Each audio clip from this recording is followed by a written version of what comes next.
These stories are based on real life events. The purpose of sharing these experiences is not to spread fear or superstition, but to document an encounter with the unknown. Listener discretion is advised. Visuals are made with AI. Job listing didn't give an address, a website, or a business name.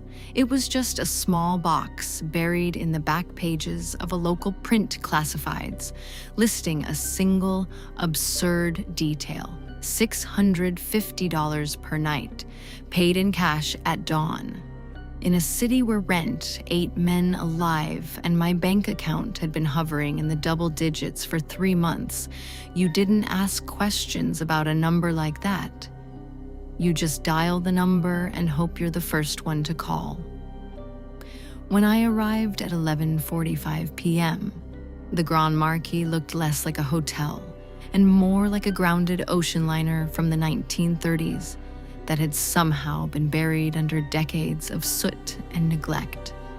Its facade was a massive block of gray limestone, lined with towering marble columns and stained glass windows so filthy they looked black under the streetlights.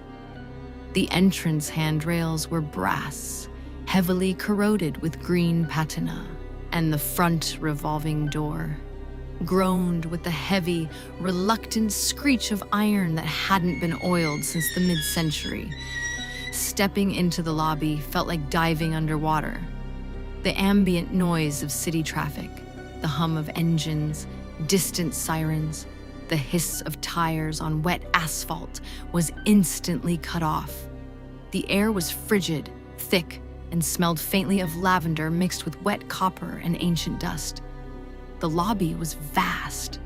Overhead, 3 massive crystal chandeliers hung from a vaulted ceiling covered in peeling gold leaf, but only a fraction of their bulbs worked, casting long, geometric shadows across a floor made of polished white marble.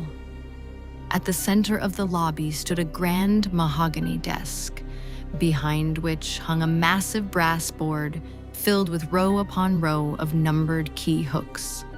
Most were empty. There was no night manager waiting for me, no HR representative, no other human being in sight. Positioned neatly on the desk was a brass desk bell, a vintage mechanical grandfather clock that ticked out of sync with real time, and a heavy, thick leather binder stamped with golden foil. Duty manual and mandatory compliance. Beside the binder lay a single typed sheet of crisp parchment written in heavy, midnight black ink. To the night steward, welcome to your first shift. The Grand Marquis operates on legacy protocols established during the 1933 Charter. Disregard standard hospitality guidelines taught at modern institutions. Your survival and the integrity of the building depends entirely on absolute obedience. Adhere strictly to the operational rules below. 1. The clock. At 1:13 a.m., the lobby grandfather clock will chime 14 times at 1:13 a.m. On the 14th chime, close your eyes and do not open them under any circumstances until you hear the distinct sound of hot tea pouring into porcelain. If you open your eyes early, do not look toward the grand staircase. Whatever you see looking back down at you is not permitted to leave the marble steps. 2. The missing 4th floor.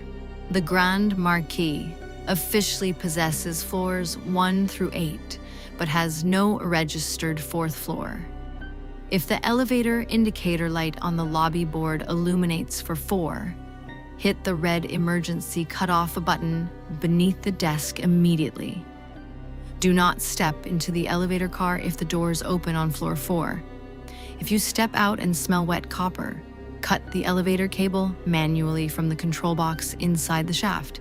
You will not be held liable for damages. 3. The Midnight Painter. At precisely 2:30 a.m., a woman wearing a midnight blue coat and carrying an antique easel will enter the lobby. She will ask to paint your portrait.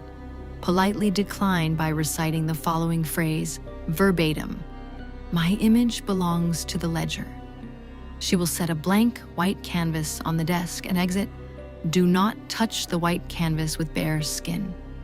Use the brass fire tongs from beside the hearth to slide it into the fireplace immediately. 4.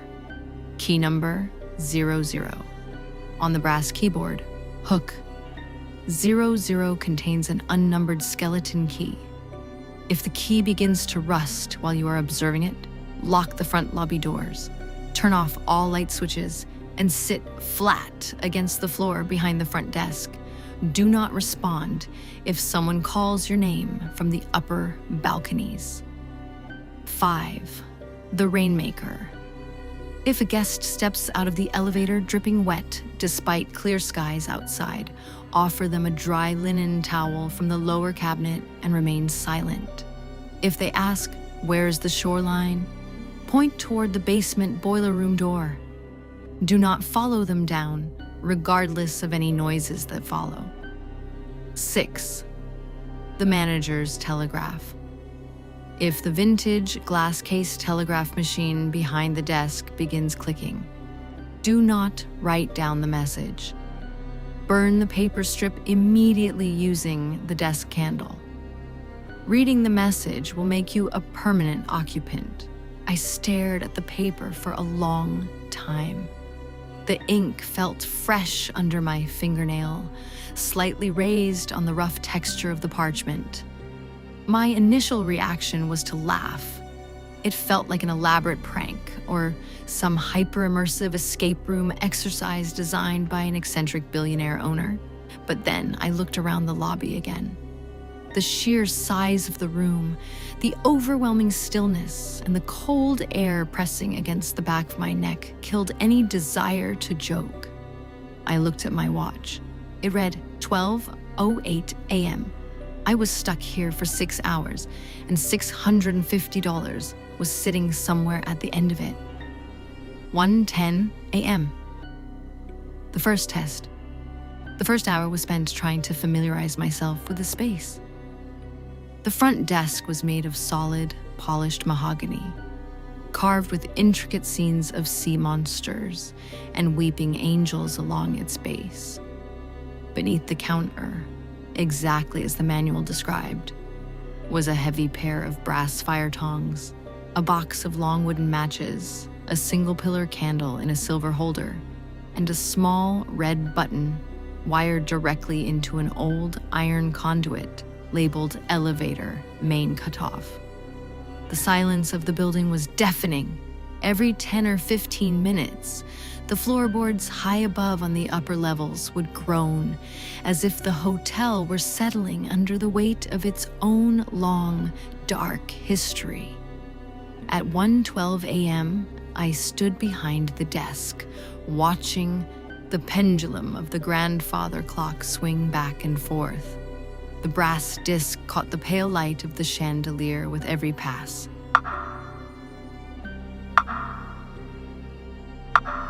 The clock hand snapped onto the 12, while the hour hand hovered erratically between 1 and 2.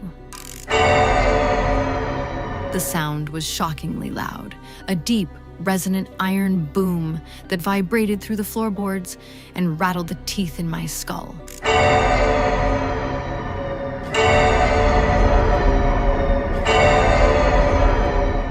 I began to count in my head, my heart rate steadily picking up pace.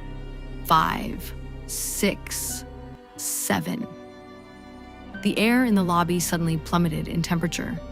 My breath billowed out in white clouds in front of my face. Frost began to spiderweb across the glass face of the desk clock. 10, 11, 12, 13, 14. I slammed my eyes shut and jammed my hands deep into my pockets to stop them from shaking. Instantly, the ambient ticking of the clock stopped. The silence that followed was terrifyingly total, a void where even the sound of my own breathing seemed muted. Then, from the direction of the grand double staircase across the lobby, came a noise that made every hair on my arms stand straight up. It was a wet, heavy, dragging sound. Something massive was pulling itself down the marble steps, one riser at a time. It sounded dense, soft, and drenched, like a carpet soaked in liquid being tugged down the stone. As it reached the bottom of the stairs, a low, wet, whistling noise filled the air, like air being forced through a throat filled with water. Don't open your eyes. God, please, do not open your eyes. The dragging sound moved off the carpet and onto the smooth marble floor, heading straight for the desk. The stench hit me a second later. Rot, sea brine, and old iron. It stopped directly in front of the counter. I could feel the cold radiating off whatever was standing inches away from me across the mahogany barrier. I felt a faint, wet draft brush against my forehead. The temptation to peek was an agony in my muscles. Every instinct human beings have evolved over 10,000 years begged me to look at the predators standing in front of me. I clenched my eyelids shut so hard blue light flashed across my retinas. Then, breaking the oppressive terror, came a delicate, soothing sound. It was the distinct, crisp sound of a hot liquid being poured from a spout into a fine china cup. The steam carried the sharp, comforting scent of bergamot and black tea leaves, completely washing away the smell of rot. A silver spoon tapped gently against porcelain. Thank you, steward. A raspy, dry voice whispered from less than 2 inches from my left ear. My eyes flew open involuntarily. The lobby was completely empty. The air was warm again, and the frost on the desk clock was rapidly melting into tiny beads of water. Resting on the blotter, right beside the leather manual, was a steaming cup of Earl Grey tea sitting on a gilded white saucer. It hadn't been there 30 seconds ago. My knees buckled, and I had to catch myself against the edge of the mahogany desk, chest heaving as I stared at the cup. 2:25 a.m., the woman with the canvas. By 2:20 a.m., I had dumped the tea into a potted fern behind the counter. I wasn't stupid enough to drink anything served by this place, and was pacing the narrow walkway behind the desk. I kept my eyes darting toward the brass keyboard every few seconds. Key 00 was still hanging on its hook. It was a long, wrought iron skeleton key with an ornate handle shaped like a coiled serpent. It looked polished and pristine. At 2:30 a.m., the front revolving doors swung violently inward on silent hinges, pushing a gust of freezing night air into the lobby. A woman stepped inside. She was impossibly tall, easily 6'6", and wore a long, trailing coat of midnight blue velvet that looked dry despite the thick fog rolling in from the street outside. In her left hand, she carried a wooden folding easel. In her right, an antique leather case containing tubes of oil paint and hog bristle brushes. She glided across the marble floor toward the desk. Her movements were unnaturally smooth, lacking the natural bobbing motion of a walking human. As she drew closer under the dim chandelier light, my stomach dropped. Her skin was paper white, pulled so tightly across her facial bones that her lips were pulled back into a permanent bloodless sneer. But it was her eyes that made me recoil. There were no pupils, no irises, just solid milky white spheres staring blankly ahead. She stopped at the desk, setting the wooden easel down with a heavy wooden clatter. "May I paint your portrait, young man?" Her voice was a papery rustle, like dry leaves tumbling down an empty alleyway at night. "It will take only a moment of your life, just a tiny, precious piece of it." My throat felt like it was filled with sand. My tongue felt thick and useless in my mouth. The phrase from the manual flashed in my mind in big, bold red letters. "My My image, I stammered, my voice cracking humiliatingly. I swallowed hard, forced my posture upright, and looked straight at her terrifying blank eyes. My image belongs to the ledger. The woman's expression changed instantly. The polite, rigid posture collapsed. Her jaw dropped open impossibly wide, far wider than human anatomy should allow. And her head snapped to the side at a sickening 90-degree angle with a loud, wooden crack. She didn't speak another word. With a jerky, violent motion, she reached into her paint box, pulled out a stark, snow-white canvas stretched over a wooden frame, and slammed it down onto the mahogany desk. She turned on her heel and glided out of the lobby, her blue velvet coat billowing behind her like a sail as she disappeared into the fog outside. The revolving doors spun shut behind her and clicked locked. I stood shivering behind the desk, watching the canvas.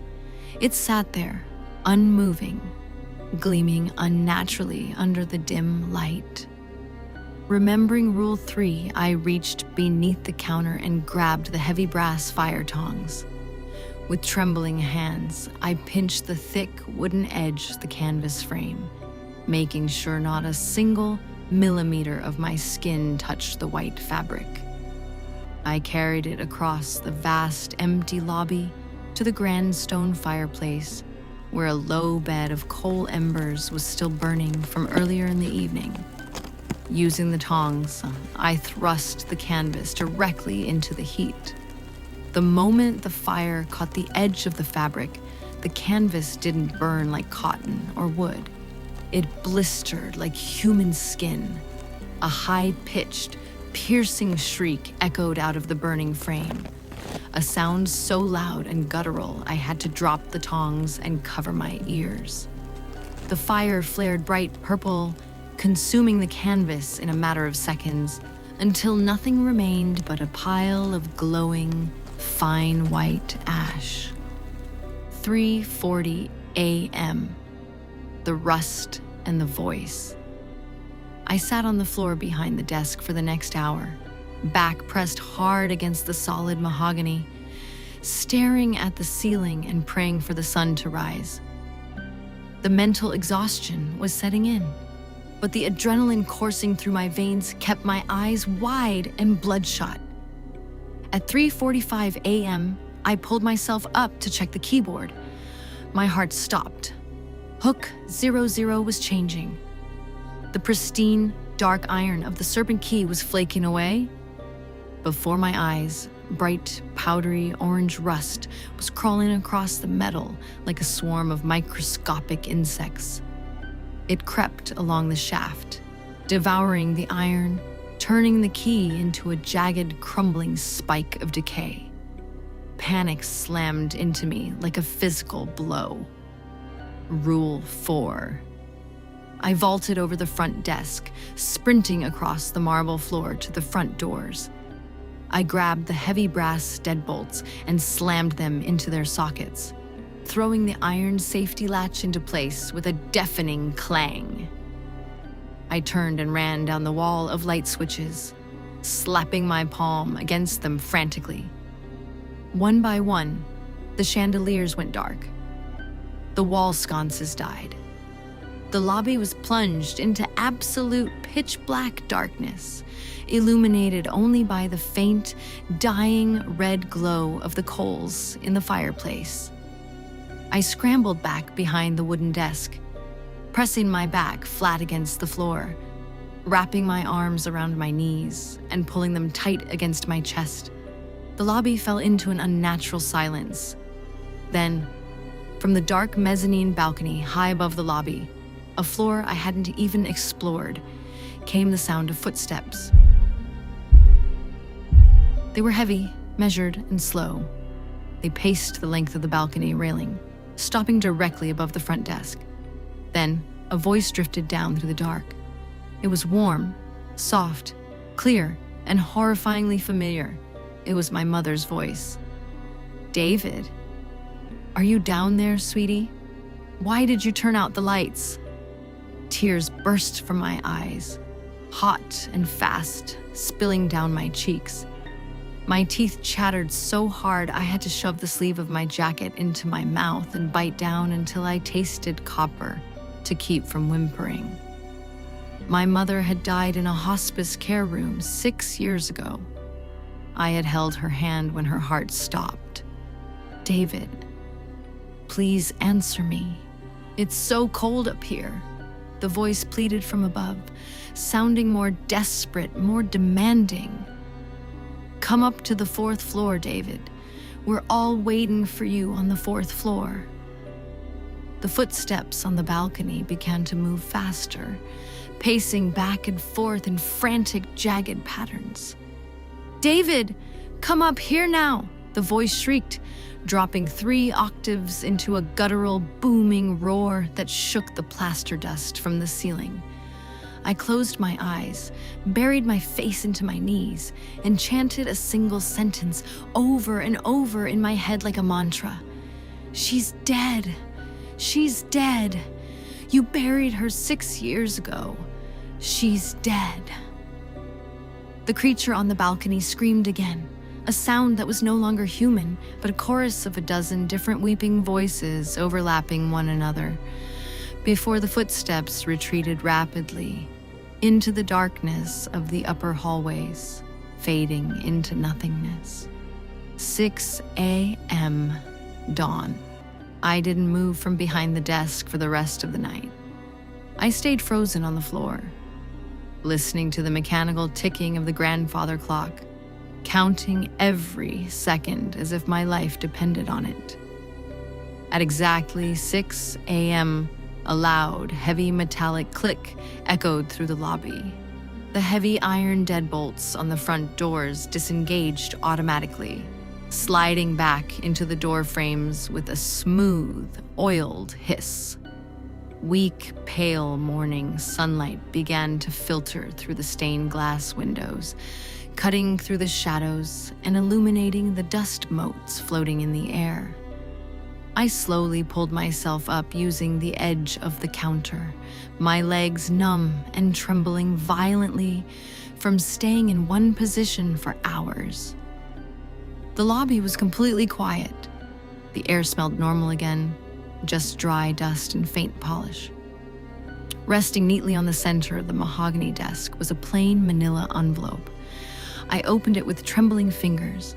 Inside were 13 crisp $50 bills, exactly $650 in cash, and a small, white index card with clean, handwritten calligraphy. Exceptional performance, David. You followed protocol flawlessly and preserved the integrity of the Marquis. Your second shift begins tonight at 11:45 p.m. Special note for shift 2. Key 01 has been assigned to your locker. Do not lose it during your rounds.